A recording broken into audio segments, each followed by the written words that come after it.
Assalamualaikum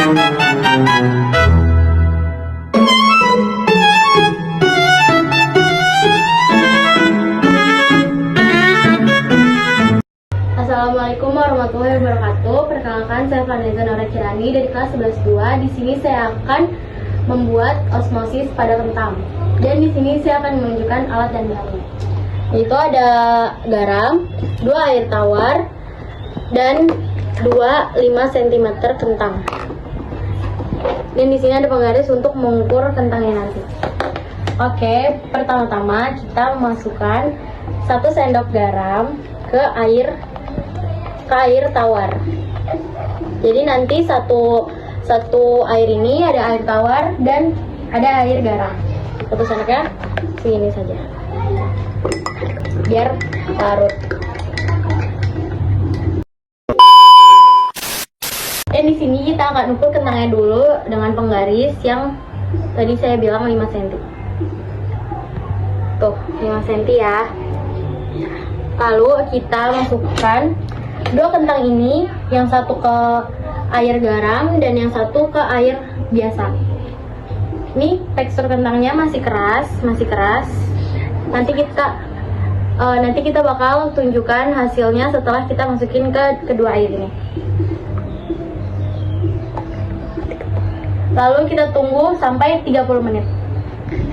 One eternity later. Ya. Dan setelah 30 menit, ini dia kentang yang sudah kita rendam selama 30 menit tadi. Lalu kita coba angkat yang di larutan air garam dulu.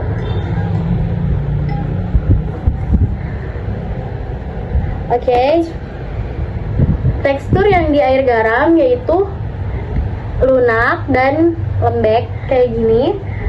Terus kita coba ukur.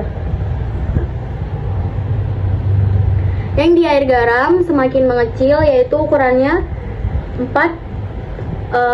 cuman 4 cm lebih dikit.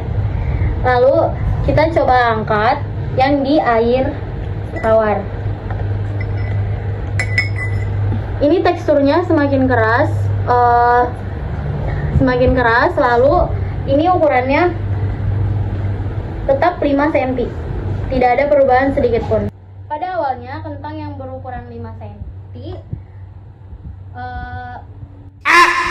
berubah menjadi mengecil. Kentang yang direndam dengan air garam ukurannya mengecil dan teksturnya lunak dan mengalami perubahan ukuran.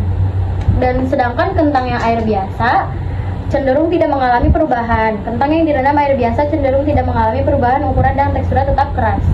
Yang sebelah kiri kentang yang air garam, dan yang sebelah kanan kentang yang air biasa. Perubahannya terlihat. Lalu teksturnya juga. Lalu percobaan yang diamati tadi adalah percobaan osmosis, yaitu perpindahan air melalui selaput yang bersifat semi-permeable. Selaput sel semi-permeable adalah selaput sel yang hanya bisa ditembus oleh molekul-molekul air. Sel-sel pada makhluk hidup dan potongan kentang itu bersifat semi-permeable. Cairan larutan garam lebih pekat daripada cairan dalam sel atau bersifat hipertonis. Jadi air berpindah dari dalam keluar sel.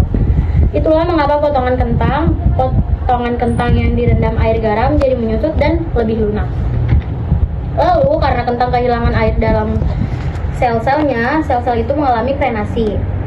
Sedangkan air tawar lebih encer daripada cairan sel bersifat hipotonis. Jadi air berpindah dan dari luar masuk ke dalam sel, karena itu potongan kentang yang direndam air biasa akan menjadi lebih besar dan teksturnya keras akibat bertambahnya volume. Dalam kehidupan sehari-hari, kita mengenal teknik pengawetan makanan melalui pembuatan acar, manisan, asinan dengan direndam dalam larutan yang asam. Asin atau manis sekali, sehingga sel-sel mikroba pembusuk yang hidup di sekitar atau dalam sel makanan yang akan diawetkan akan mati karena mengalami krenasi, yaitu selnya mengerut karena air keluar dari selnya bersifat tersebut dinamakan osmosis. Sekian dari saya. Wassalamualaikum warahmatullahi wabarakatuh.